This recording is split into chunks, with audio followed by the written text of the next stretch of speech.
네, 오늘 저희들이 이제 사도행전 27장 후반부 말씀을 살펴보게 됩니다. 이제 바울이 탄 배는 유라굴로 광풍을 만났습니다. 그래서 모든 사람들이 지금 절망 가운데 빠져 있습니다. 이제 이때 21절 말씀을 보면 이제 믿음의 사람 바울이 등장을 하게 됩니다. 21절을 보면 여러 사람이 오래 먹지 못했습니다. 그때 바울이 가운데 서서 말을 했습니다. 여러분, 내 말을 듣고 그레데에서 떠나지 아니하여 이 타격과 손상을 면하였더라면 좋을 뻔하였느니라. 그러니까 이제 이야기했습니다. 여러분들이 그냥 내 말을 듣고 그레데 섬 미항에 머물러 있었으면 이런 손상을 안 당했을 겁니다. 이렇게 이야기를 한 다음에 22절, 그렇지만 그러나 내가 너희를 권한다는 것입니다. 이제 뭐라고 이야기하는가 하면 이제는 안심하십시오.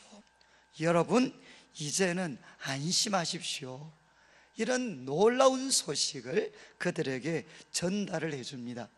그 이유는 너희 중 아무도 생명에는 아무런 손상이 없겠고 오직 배뿐이니라. 그러니까 생명에는 아무도 지장을 받지 않고 오직 배만 우리가 잃게 될 것이다. 이렇게 바울이 이야기를 했습니다.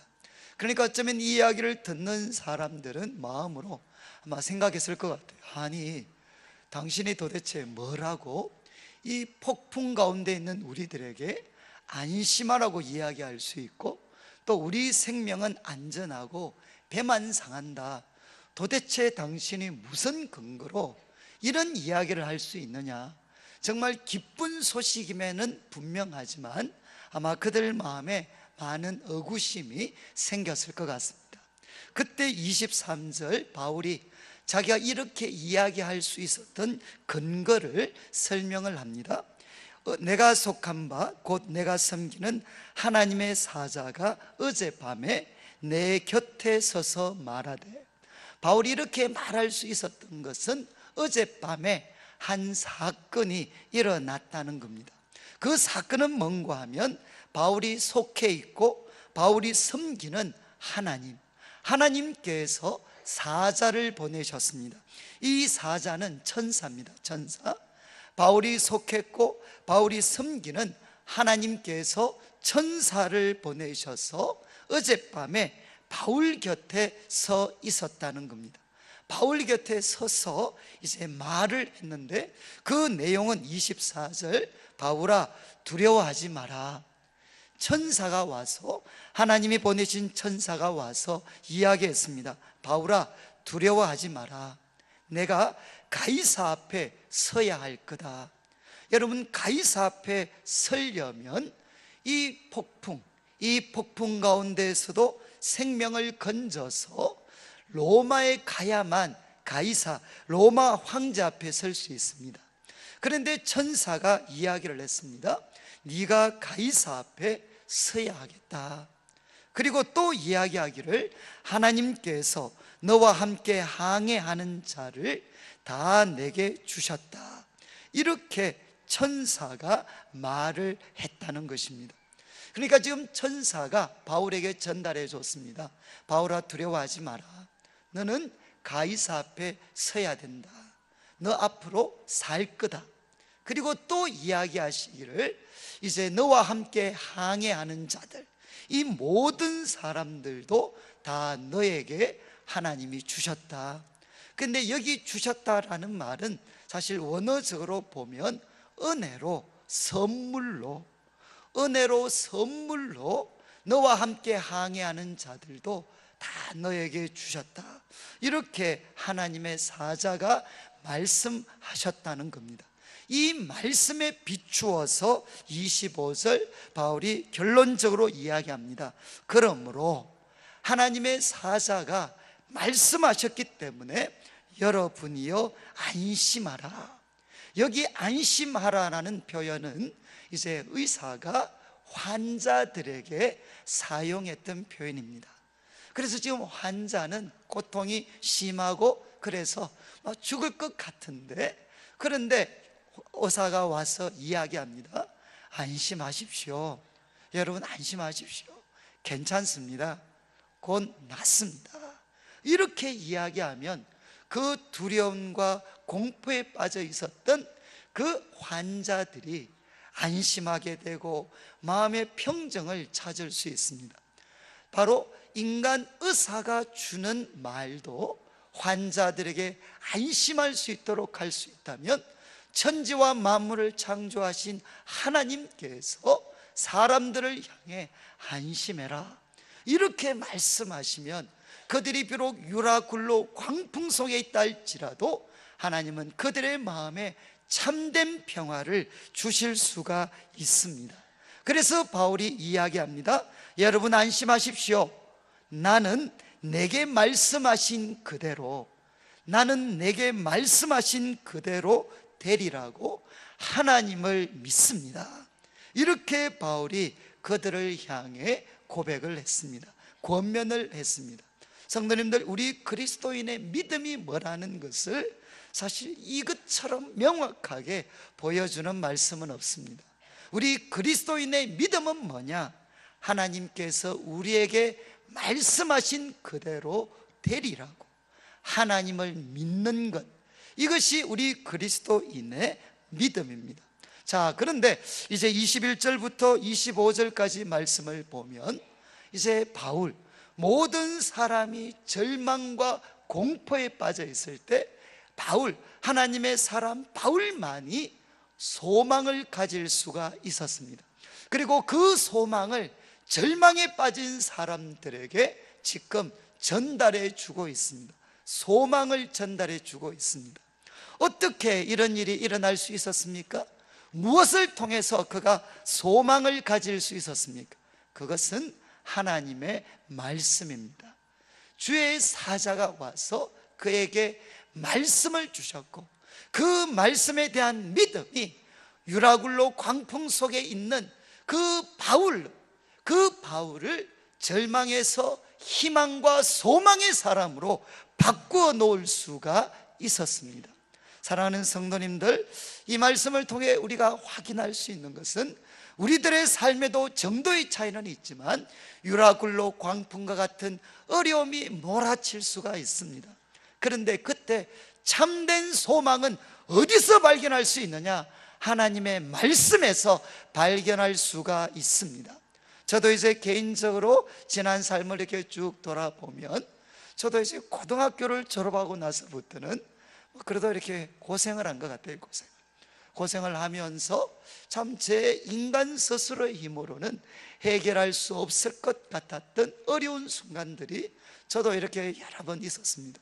그래서 그때마다 하나님께서 말씀을 통해서 저에게 구체적인 도전과 꿈과 소망들을 주셨습니다. 그런데 이제 제가 정말 버티다가 이제는 내가 도저히 안 되겠다, 이제는 도저히 못 버티겠다, 그러면 제가 마지막 보루처럼 마음에 품고 있는 말씀이 있습니다.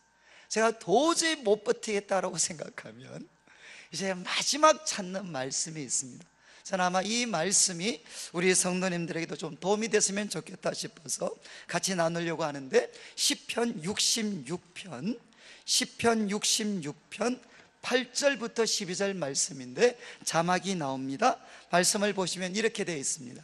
시인이 만민들아 우리 하나님을 송축하며 그의 찬양 소리를 들리게 할지어다. 다른 말로 하면 만민들아 하나님을 송축하라는 겁니다. 그런데 9절 말씀, 하나님은 어떤 분이신가 하면 그는 우리 영혼을 살려두시는 분이십니다. 그리고 우리의 실족함, 실족이라는 단어는 이를 실자의 발족자입니다. 그러니까 발을 놓는 자리를 잃어버리는 거죠. 그러면 넘어집니다. 우리의 실족함, 넘어지는 것을 허락하지 않는 분이시라는 겁니다. 성도님들, 우리 하나님은 누구시냐? 우리 하나님은 우리 영혼을 살려주시는 분입니다. 그리고 우리의 실족함, 우리의 넘어짐을 허락하지 않는 분이십니다. 그리고 이어서 10절에 고백하기를 우리가 넘어지지 않도록 하시고 우리 영혼을 살려주시는데, 아무런 고난도 어려움이 없는 상태에서 이런 일이 일어나는 것이 아닙니다. 10절 말씀을 보면 하나님이여 주께서 우리를 시험하시되 우리를 단련하시기를 오늘 단련함 같이 하셨으며, 지금 이 말 속에 시인의 삶은 마치 오늘 불로 연단하는 것처럼 수많은 고통과 어려움이 있었다는 것입니다. 그런데 그 어려움의 내용을 10절, 11절부터 고백을 합니다. 11절에 이렇게 이야기합니다. 우리를 끌어 거물에 걸리게 하셨습니다. 지금 주어는 뭔가 하면 하나님이십니다. 하나님께서 우리를 어떻게 만드셨느냐? 우리를 끌어 거물에 걸리게 하셨습니다. 혹시 우리 성도님들 이렇게 텔레비라든가 TV를 통해서 보면 가끔 우리 가축 짐승들이 거물에 걸려가지고 막 발부둥 치는 모습들을 저희들이 흔히 볼 수 있습니다. 성도님들, 거물에 걸린다는 것은 무엇입니까? 스스로의 힘으로는 빠져나갈 수가 없습니다. 이제 그는 어떤 운명이 되느냐? 노예가 되거나 포로가 되거나 아니면 죽습니다. 개인적인 힘과 방법으로는 도저히 벗어날 수 없는 상태가 거물에 걸리는 것입니다. 그리고 또 시인은 이야기합니다. 어려운 짐을 우리 허리에 메어 두셨으며, 우리 허리에는 하나님께서 도저히 감당할 수 없는 그런 무거운 짐을 우리 허리에 메어 두셨다는 겁니다. 아마 우리 성도님들도 사시면서 이런 찬송이 있잖아요. 이제 무거운 짐을 나 홀로 지고 견디다 못해 쓰러질 때 불쌍히 여겨 구원해 주리 은혜의 주님 오직 예수. 그 우리 찬양을 보면 아마 이 찬양이 우리 입에서 나올 때가 있습니다. 무거운 짐을 나 홀로 지고 견디다 못해서 쓰러질 때, 어쩌면 지금 시인은 그런 상태에 놓여져 있었습니다. 그리고 여기서 더 나아가서 12절, 사람들이 우리 머리를 타고 가게 하셨나이다. 이것은 어떤 상태죠? 우리가 참 이렇게 굴욕적인 그런 패배와 압제를 받을 때, 그때 우리가 누워 있으면 사람들이 우리를 짓밟고 갈 수 있습니다. 그런데 가장 극단의 모욕과 수치죠. 짓밟고 가는데 어디를 짓밟고 가느냐? 사람들이 우리 머리를 짓밟고 간다는 것입니다. 이런 수치와 모욕과 압제를 당했다는 것입니다.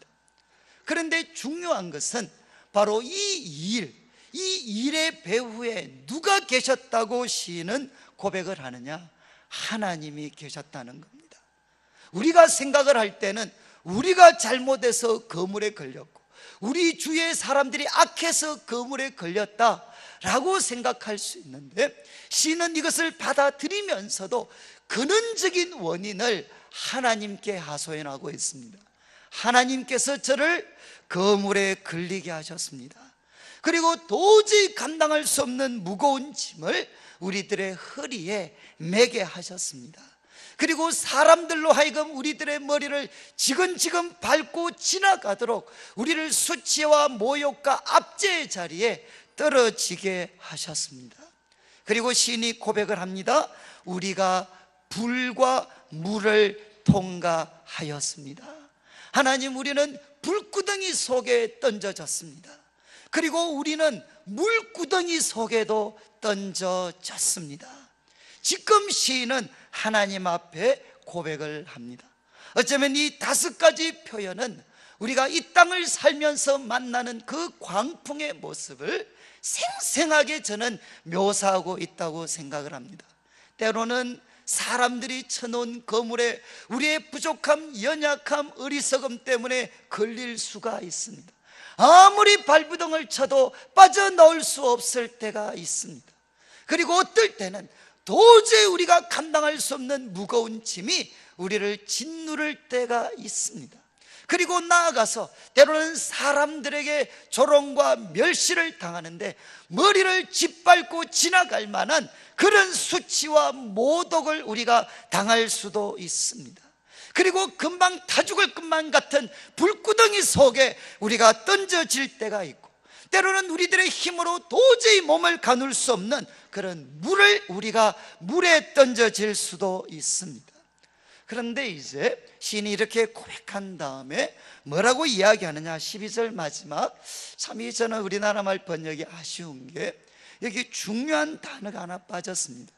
우리가 불과 물을 통과했습니다.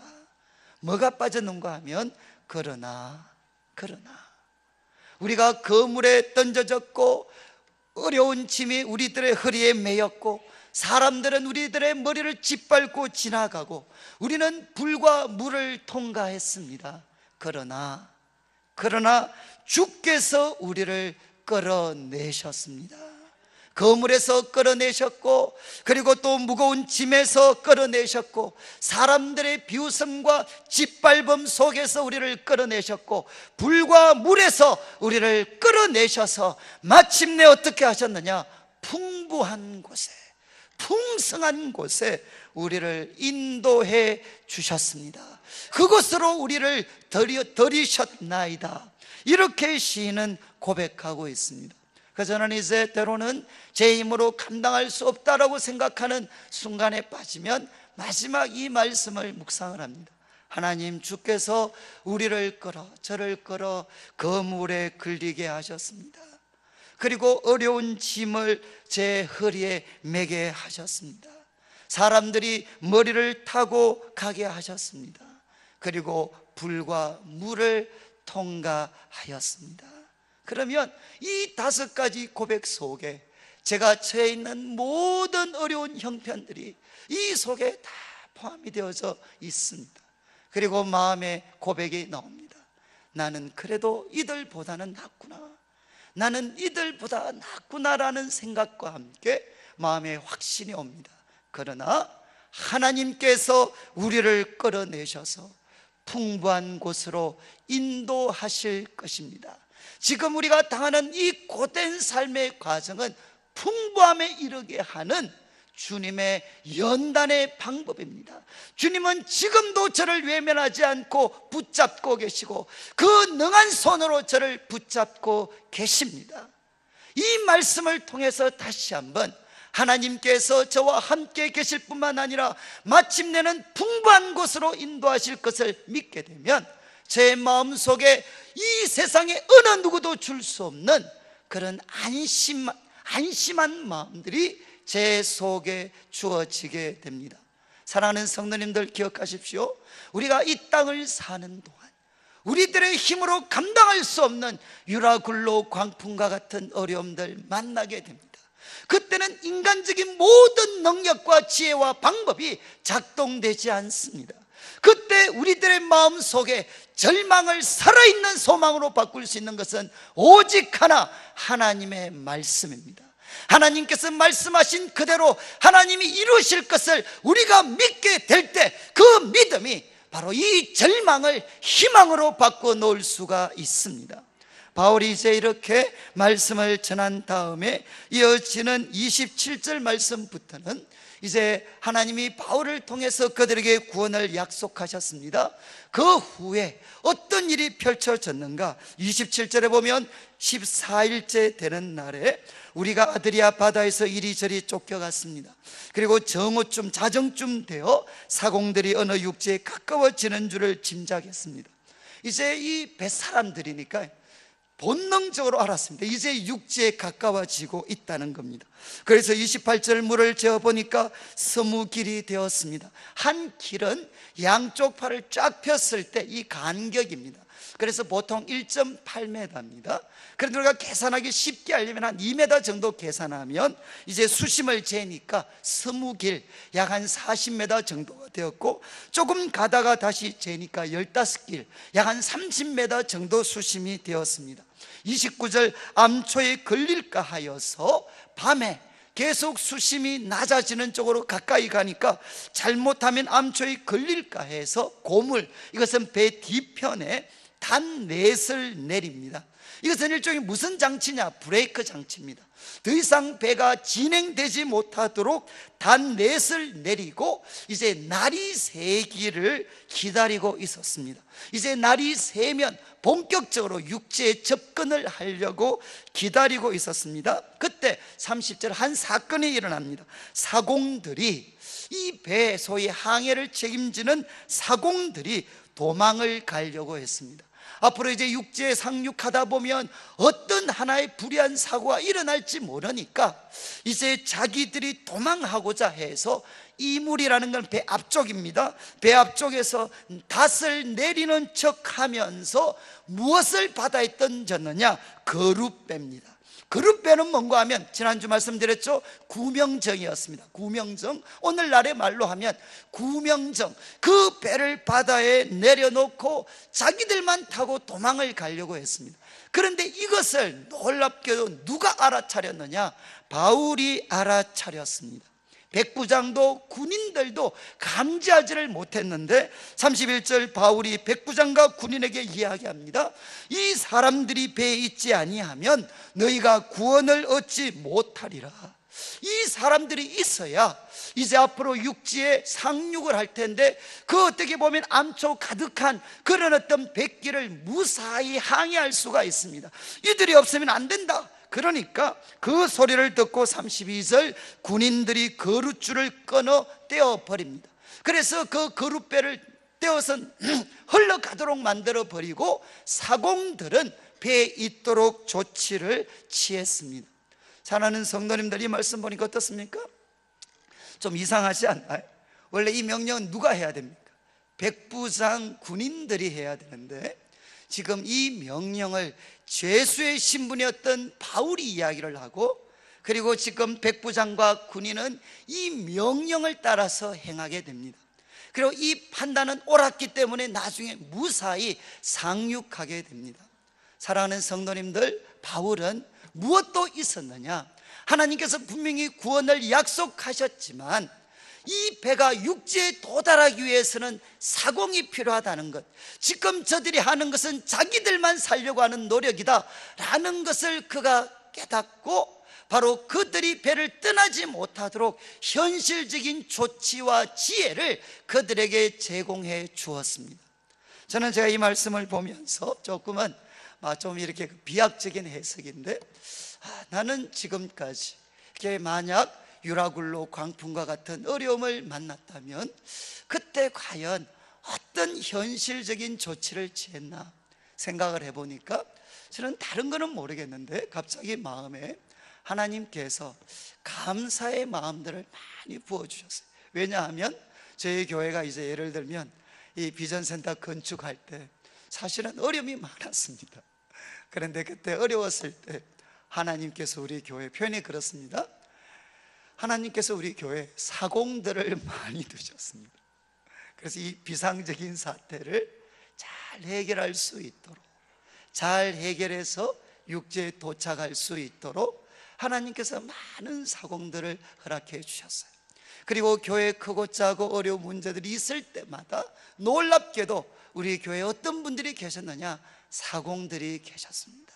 그분들이 이 긴급한 상황 속에서도 비상한 방법으로 육지에 잘 교회가 도착할 수 있도록 많은 분들이 헌신적으로 기도하시고 지혜를 주시고 노력해 주셨어요. 정말 하나님께서 다시 한번 이것을 제게 깨닫게 해주시면서 우리 교회가 지금 이렇게 서 있는 것 자체, 이 자체가 얼마나 많은 분들의 수고와 노력과 헌신의 결과물인가, 얼마나 많은 사공들이 도망가지 않고 헌신적으로 수고했기 때문에 우리 내일교회라는 이 배가 이렇게 항해하고 있구나 하는 것들을 마음에 깨달을 수가 있었습니다.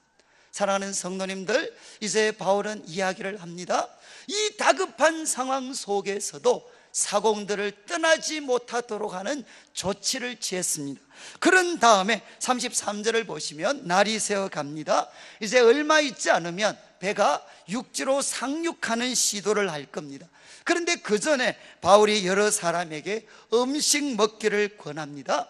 너희가 기다리고 기다리며 음식 먹지 못하고 줄인 지가 오늘까지 10나흘이다. 14일 동안 그들은 아마 제대로 먹지를 못했습니다. 그러니까 바울이 34절 이야기합니다. 내가 너희를 권하는데 밥 먹으라는 것입니다. 음식을 먹어라. 이것이 너희의 구원을 위하는 것이요 너희 중 머리카락 하나도 잃을 자가 없으리라. 이렇게 그들에게 권면과 구원의 확신을 심어주고 35절 떡을 가져다가 그가 먼저 본을 보입니다. 모든 사람 앞에서 하나님께 축사하고, 축사는 감사입니다. 모든 사람 앞에서 떡을 들더니만 하나님께 감사하고 떼어 먹기를 시작을 했습니다. 자기가 먼저 먹기를 시작을 했습니다. 그 모습을 보고 다른 사람들도 이제 다 안심하게 됩니다. 우리가 살 모양이다. 살려면, 앞으로 상륙하려면 우리가 힘내야 된다. 그래서 다 같이 안심하고 받아 먹게 되고, 아마 이때 밥 먹을 때 숫자를 셀린 것 같아요. 그래서 37절에 배에 있는 우리의 수는 전부 276명이었습니다. 성도님들, 참 바울이 했던 세 번째 마지막 행동이죠. 그 행동은 뭡니까? 사람들 앞에서 밥 먹어라. 여러분, 식사하십시오.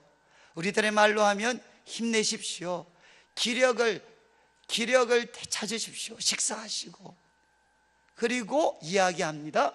이제 준비를 하라는 겁니다. 저는 이 말씀을 제가 묵상하면서 우리 성도님들을, 제가 이제 아무래도 병원을 저희들이 자주 가면 이제 임종을 눈앞에 두신 분들은 사실 뭘 보면 아느냐? 마지막에는 곡기를 끊습니다. 곡기를 끊으면 이제 얼마 안 남으셨구나 하는 것들을 느낄 때가 많습니다. 그런데 이런 임종을 눈앞에 둔 상황이 아니라 할지라도 우리가 너무 어렵고 힘이 들면 이제 밥 먹을 의욕이 안 생깁니다. 그런데 바울은 이제 마지막 그들에게 도전한 게 뭔가 하면 식사하십시오. 왜? 우리에게는 내일이 있습니다. 하나님이 우리를 구원하실 것이기 때문에 우리는 다 머리카락 하나도 안 상할 거니까, 여러분 이제 내일이 있으니까 식사하십시오. 건강을 챙기십시오. 이렇게 바울이 권면을 했습니다. 저는 이제 이 말씀 묵상하다가 제가 마음에, 앞으로 내가 기도할 때, 설교할 때 기도 제목을 하나 새로 좀 첨가해야 되겠다 싶은 게, 하나님, 제가 설교를 통해서 사람들의 마음과 이런 거 다 못 바꾼다 하더라도, 여기 오시기 전에는 식사할 의욕 전혀 없다가도 설교 마치고 집에 가실 때는 밥 먹어야 되겠다 이런 생각 드실 만큼만 이런 일만 일어나도 참 좋을 것 같아요. 근데 저는 이제 오늘날, 이거는 배석이니까 그렇지만, 이제 오늘 우리들의 삶이라면 여러분 옆에 있는 분들 보고 식사하십시오, 식사. 근데 또 식사만 하면 됩니까? 저 같은 사람은 식사를 너무 많이 해서 탄수화물 중독입니다. 그러니까 이제 저는 또 뭐가 필요하냐? 운동도 좀 해야 돼요, 운동. 근데 저는 이제 내일 교회 있으면서도 참 감사한 거는, 저희들이 그 마라톤 가기는 그런데 마라톤을 합니다. 그래서 저희들이 이제 4월 5일 날 경주 벚꽃 마라톤 출전을 합니다. 저희가 10km 뛰게 되는데, 그런데 이제 요즘에 저희들이 한 2번 정도 10km를 뜁니다. 근데 저는 이 마라톤 한 지가 그럭저럭 한 9년 정도가 됐습니다. 9년 정도가 됐는데, 제가 참 지금도 머리가 복잡하고 속이 안 좋고 힘이 들면 제가 하는 게 뭔가 하면 계대에 가서 혼자서 트랙을 돕니다. 한 20바퀴 정도씩 돌아요. 이렇게 막 돕니다. 그러면 처음에는 다리도 안 움직입니다. 그런데 계속 돌다 보면 갑자기 삶에 의욕이 생깁니다. 그래서 저는 마라톤 하면서 참 잊을 수 없는 2가지 교훈을 얻었는데, 그 중에 하나가 뭔가 하면, 마라톤을 이렇게 쭉 뛸 때, 처음 제가 내일 교회가 이제 마라톤을 하는데, 제가 6km 뛰고 쓰러졌습니다. 제가 운동을 좀 하는데 여름 대학볕 아래에서 6km 뛰고 제가 이제 한번 쓰러졌어요. 그 다음에 제가 이제 살아남으려면 좀 뛰어야 되겠다. 그런데 그때 한 한 분이 저한테 이런 이야기를 하셨어요. 목사님, 10km 뛸 때 천천히 뛰셔도 괜찮은데 꼭 두 가지 안 하셔야 됩니다. 서지 말고 걷지 말고, 서지 말고 걷지 말고 그냥 천천히라도 괜찮으니까 뛰시면 됩니다. 걷지 말고 뛰지 마십시오. 아니, 걷지도 말고 서지도 말고. 근데 제가 또 이 가르치면 순종을 해서 지금까지 뛰면서 제가 정말 특별한 일 아니면 천천히는 가지만 걷지도 않고 서지도 않습니다. 자, 왜 말씀을 드리느냐? 특히 이렇게 요즘에 이제 겨울철 이럴 때 운동도 잘 안 하고 하다가 한 10km 뛰려고 하면은요, 아득합니다. 차로 가도 10km 한참 갑니다. 그런데 그때 또 한 발자국을 뛰는데 참 뼈저리게 느끼는 게 뭔가 하면요, 걷지도 않고 서지도 않고 한 발 한 발 내딛는 그 한 걸음이 얼마나 무서운가. 그냥 서지 않고 걷지 않고 한 발 한 발 가다 보면 어느새 1km를 통과하고 반환점을 통과하고 어느 순간에 10km를 다 뛰게 돼요. 그래서 저는 머리가 복잡고 때로는 뭐 건강도 별로 안 좋고 이런 것 같으면 그냥 뜁니다. 뛰다 보면 또 느껴져요. 한 걸음이 중요하다. 한 걸음 서지 않고 한 걸음 걷지 않고 너무너무 힘들지만 그냥 한 발을 내디디면 그 한 발 한 발이 모여져서 마침내는 우리를 목적지로 인도할 수가 있습니다. 그리고 또 이제 제가 이 마라톤을 뛰면 저는 기록에 대해서 욕심이 좀 있습니다. 그러면 거의 옆에 있는 사람들이 제가 뛸 때 보면 제가 죽는 줄 알아요. 하도 숨을 거칠게 몰아쉬기 때문에. 그래서 저는 죽으면 죽으리라 하고 뜁니다. 저는 독한 맘 먹고 뛰는데 오르막이 있어요. 오르막 가면 죽습니다. 이번에 경주 마라톤 가면 오르막이 있어요. 하나콘도에 있는 큰 오르막이 2개가 있는데 요즘 저희들이 오르막 연습을 하고 있습니다. 근데 제가 이제 평지는 제가 잘 뛰는데 오르막을 잘 못해요.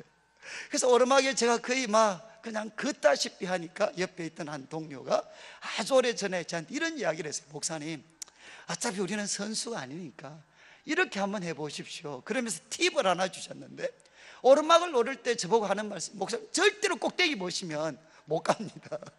꼭대기 보시면 포기하는데 뭐 하셔야 되느냐? 그냥 목을 딱 앞으로 빼고 딱 숙이고 바로 앞만 쳐다보는 거예요. 바로 앞만 쳐다보는데 어떻게 해야 되나? 이 고지인데, 이 오르막인데 계속 이렇게 내려다 보면, 계속해서 그 높은 고지, 이 오르막을 내려다 보면 놀랍게도 이 고지가 평지로 바뀔 때가 있어요. 이 우리 마음에서 그게 변화가 생겨요. 그 높은 곳을 그냥 계속해서 내려다 보다 보면 이게 평지로 바뀌어요. 그리고 속에서 뭐라고 외치느냐? 좀 그런데 평지다, 평지다, 평지다. 그렇게 왼발 계속 뛰다 보면 갑자기, 좀 죄송한 말씀인데, 다리가 성령 충만해지면서 근육에 셈이 돋고 그 높은 오르막을 그냥 뛰어서 올라가요. 평지처럼 뛰어서 올라가요. 제가 지금은 그래 하다가 내리막 때는 또 거의 죽지만 그래도 제가 그걸 하면서 느낀 게 뭔가 하면, 그렇구나. 아무리 가파른 오르막이라도 여러분 내려다 보면 그게 어느 순간에 평지로 볼 수가 있어요. 그게 평지다라는 게 느껴지면 어떻게 되느냐?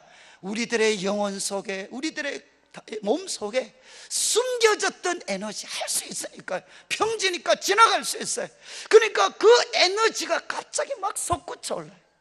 그래서 저는 이 10km 과거에 또 풀코스를 뛸 때도 뛰고 나면 발바닥에 불이 납니다. 불이. 그러면 우리 집사람이 이제 요즘 저한테 하는 말이, 자기는 발이 너무 차대.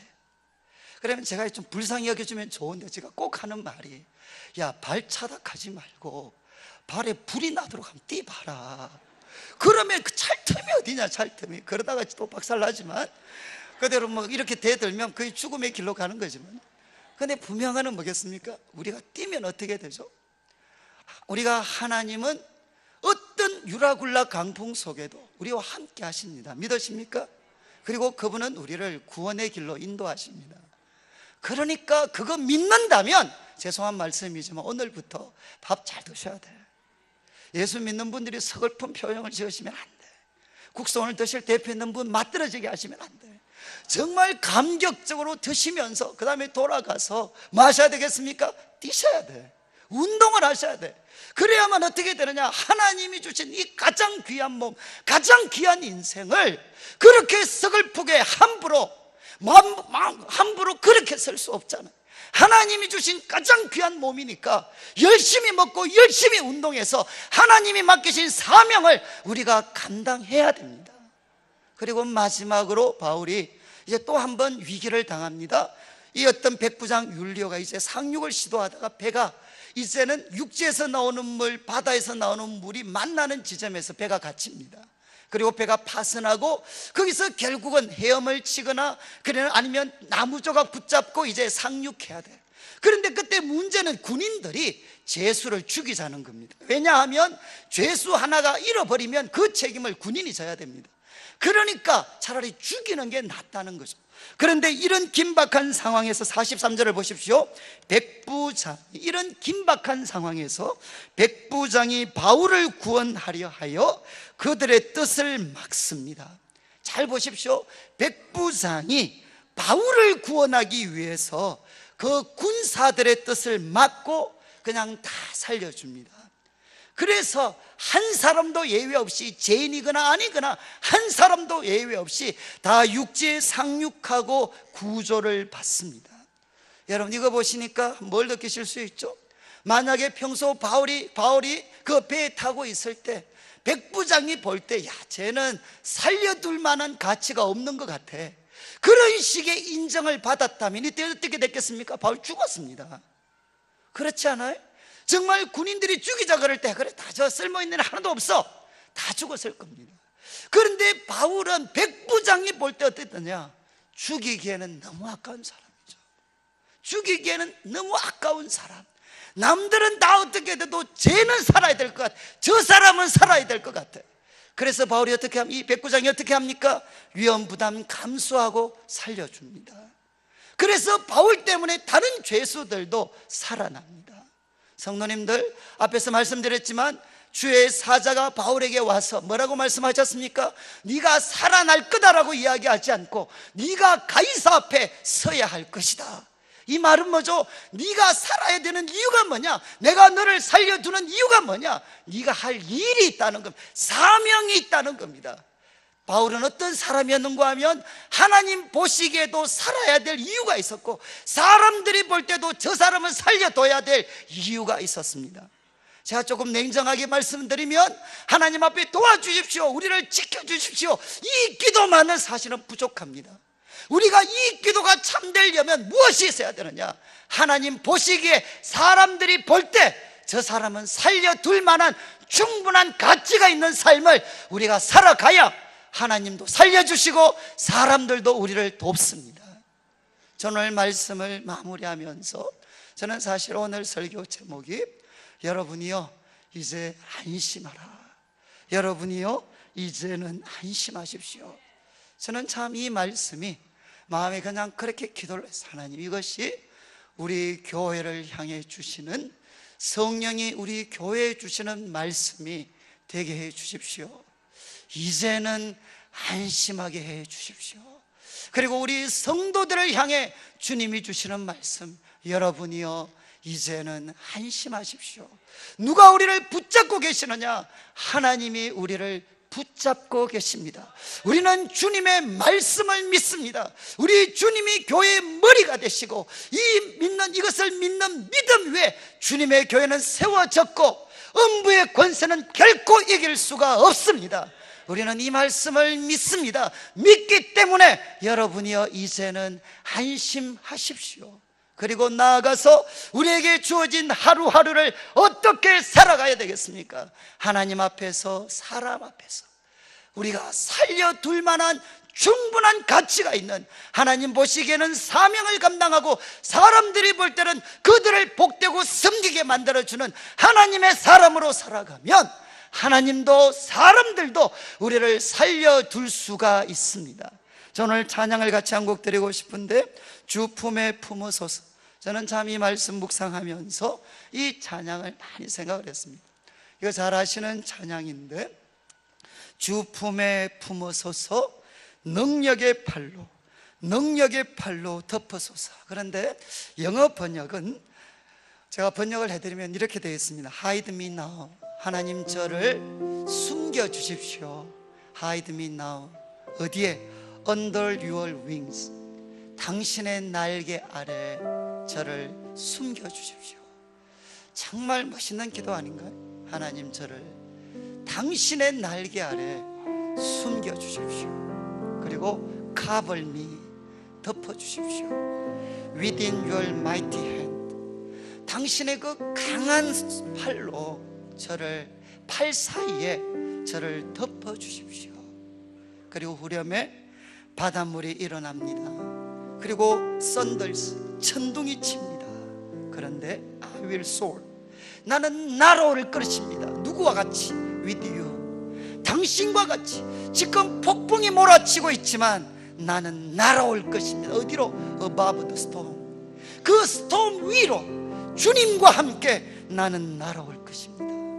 그리고 영어 가사, 우리 한국말에는 빠져 있는데 Father, you are king over the flood. 정말 당신이 바로 이 홍수를 압도할 수 있는 왕이십니다. 당신은 왕이십니다. I will be still. 나는 잠잠하겠습니다. 그리고 No, you are God. 당신이 하나님이시라는 거 나 알겠습니다. 그리고 2절은 자기 영혼을 향하게 이야기합니다. Find rest, my soul. 내 영혼아, 안식을 찾아라. 발견해라. 누구 안에서? 예수님 안에서. Know His power. 그분의 능력을 알아라. In quietness and trust. 조용하고 신뢰 가운데서 그분의 능력을 알아라. 그러면서 이야기합니다. 바람이 일어납니다. 그리고 천둥 번개가 치지만 나는 바로 주님과 함께 솟아오를 것입니다. 그 폭풍 너머로, 그 폭풍을 뛰어넘어서 나는 솟아오를 것입니다. 당신이 이 폭포, 당신이 이 폭풍 가운데서도 이 폭풍까지도 다스릴 수 있는 왕이십니다. I will be still. 나는 정말 잠잠하겠습니다. No, you are God. 당신이 바로 하나님이신 것 나 알아가겠습니다. 사랑하는 성도님들, 주님의 그 큰 사랑 안에, 주님의 그 강한 팔 안에 우리 교회가 있고 우리 성도님들의 삶이 있습니다. 성도님들 잠잠하십시오. 하나님이 우리 아버지십니다. 마침내 우리는 그분과 함께 이 폭풍을 넘어서서 솟아오를 것입니다. 이 은혜가 우리 교회와 성도님들 가운데 넘치게 되시기를 주님의 이름으로 축복합니다.